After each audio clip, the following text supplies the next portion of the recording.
Have you ever been in an argument where you just felt stuck? Someone makes a bold claim, and you know something is off, but you can't quite put your finger on it. You try to reason with them, but it feels like talking to a brick wall. What if I told you there's a timeless method, over 2,000 years old, that can help you cut through the noise, expose flawed logic, and win any debate? And no, it's not about shouting louder or using fancy words. It's about asking the right questions. This is the Socratic method, a powerful tool of inquiry developed by the ancient Greek philosopher Socrates. It's a cornerstone of Stoic philosophy, designed not just to win arguments, but to find the truth. The Stoics, like Marcus Aurelius and Seneca, valued reason and clarity above all else. They understood that most conflicts arise from fuzzy thinking, emotional reactions, and unexamined beliefs. By using Socrates' technique, they could dissect any argument, find its weak points, and guide the conversation toward a more rational conclusion. Today, we're going to unpack 5 simple yet devastating questions from the Socratic playbook. These questions are your secret weapon in debates, discussions, and even your own internal monologues. They will help you challenge assumptions, demand clarity, and ultimately become a more clear-headed and persuasive thinker. So, if you're ready to stop losing arguments and start uncovering the truth, stick around. Let's dive into the 5 Socratic questions that can destroy any argument. The first and most fundamental question is, what exactly do you mean by that? This question seems incredibly simple, but its power is immense. It forces the other person to move beyond vague, emotionally charged language and define their terms. Think about how many arguments start with broad, sweeping statements. Someone might say, this new policy is a total disaster for the economy, or that movie was completely immoral. These statements feel impactful, but what do they actually mean? Disaster and immoral are loaded words that can mean different things to different people. When you ask, what do you mean by disaster? Or can you define what makes it immoral? You're not being difficult. You're asking for clarity. You're pushing them to unpack their own statement. Suddenly, they have to explain their criteria. Is a disaster a 1% drop in GDP? A rise in unemployment? Or is it just a feeling of unease?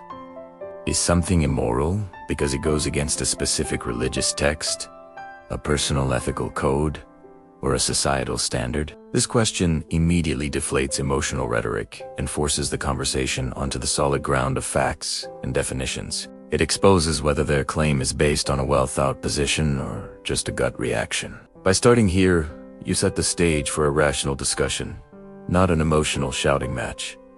You're not attacking them. You're inviting them to clarify their own thoughts. And very often, you'll find that once they try to define their claim, the argument starts to unravel on its own. Once the claim is clearly defined, it's time for the second powerful question.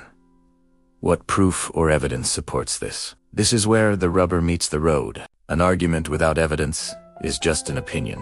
Socrates and the Stoics were relentless in their pursuit of evidence-based truth. They knew that people often confuse their beliefs with facts. So, after someone clarifies their point for example, they define an economic disaster as a projected 2% increase in unemployment. Next step is to ask for the data. What evidence do you have that this policy will cause a 2% increase in unemployment? Now, they have to provide their sources. Are they citing a study from a reputable institution, an analysis by an expert economist? Or are they just repeating something they heard from a friend or read in a biased headline? This question separates assumptions from reality. It reveals the foundation of their argument, or the lack thereof. Many people, when pressed for evidence, will falter. They might say, well, it's just common sense, or everybody knows that. These are not forms of evidence. They are evasions. Common sense is often a mask for unexamined prejudice, and everybody knows is a logical fallacy known as an appeal to popularity. By politely, but firmly demanding proof, you are testing the structural integrity of their argument. If they can't provide any credible evidence, their entire position becomes shaky. You haven't insulted them. You simply asked them to back up what they're saying. If they do provide evidence, you can then move on to examining that evidence. But this step alone often filters out a huge number of weak, baseless claims. Now, let's say they've defined their claim and even provided some evidence. Does that mean their argument is solid? Not necessarily. This brings us to the third Socratic question.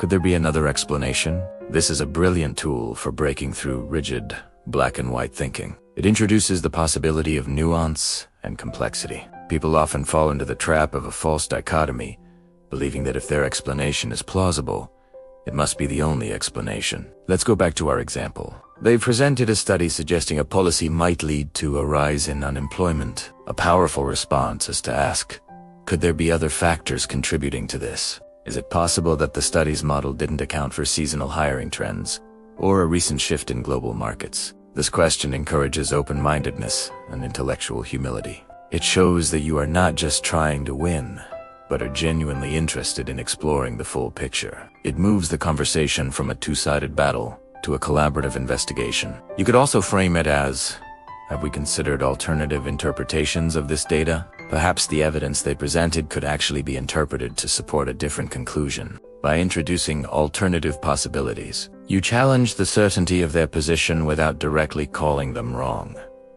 You are simply expanding the scope of the discussion. This is a key Stoic practice too.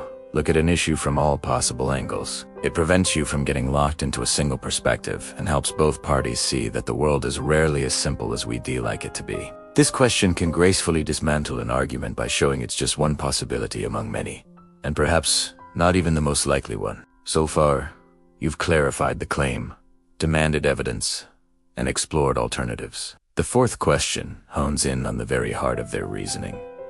How does your conclusion logically follow from your evidence? This question tests the connective tissue of an argument. It's one thing to have a premise, the evidence, and a conclusion, the claim, but it's another thing entirely for them to be logically linked. This is where you can uncover logical fallacies, errors in reasoning that make an argument invalid. For example, someone might present evidence that crime has increased in a city after a new mayor took office. Their conclusion is that the new mayor is responsible for the rise in crime. You can then ask, how does the fact that crime rose after the mayor's election logically prove that the mayor caused it? This challenges the classic correlation equals causation fallacy. Just because two things happened in sequence doesn't mean one caused the other. There could be countless other factors at play. This question forces them to walk you through their thought process, step by step. Can you explain the logical steps that take you from A to B? As they attempt to explain the connection, gaps or leaps in logic often become glaringly obvious.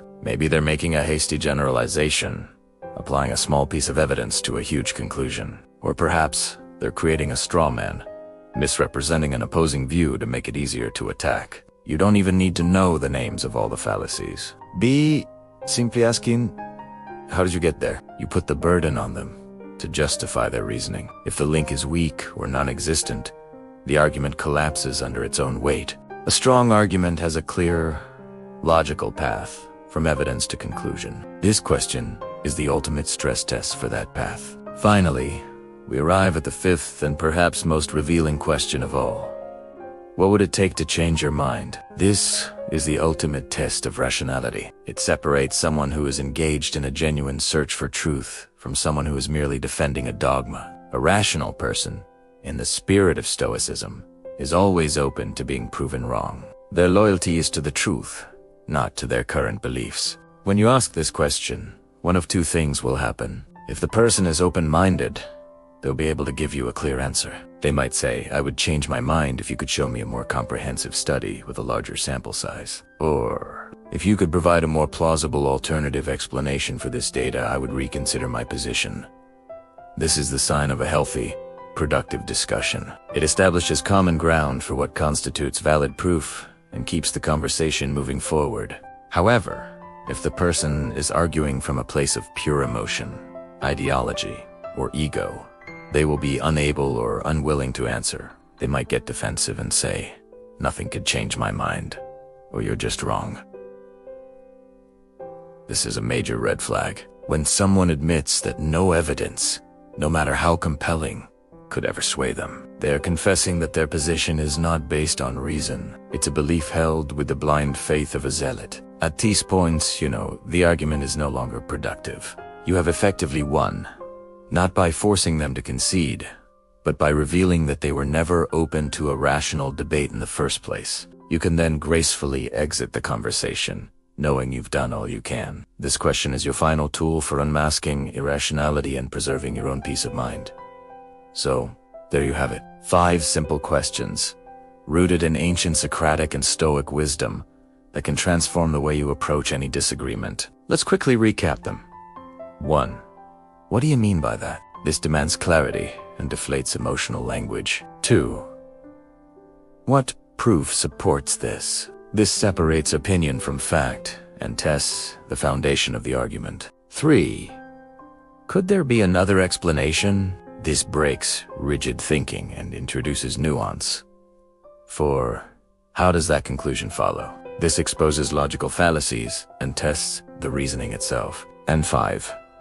What would change your mind? This is the ultimate test, revealing whether you're in a rational discussion or an emotional battle. Mastering these questions won't just make you a formidable debater. It will make you a clearer thinker, a better listener, and a more reasonable person. The goal of the Socratic method, as the Stoics understood it, isn't to humiliate your opponent. It's a shared journey toward truth. It's about cleaning the windows of perception so that everyone can see more clearly. By integrating these questions into your daily conversations, you'll find yourself having fewer pointless arguments and more meaningful dialogues. You'll be less swayed by rhetoric and more grounded in reason. ULLB, practicing the core Stoic virtue of wisdom.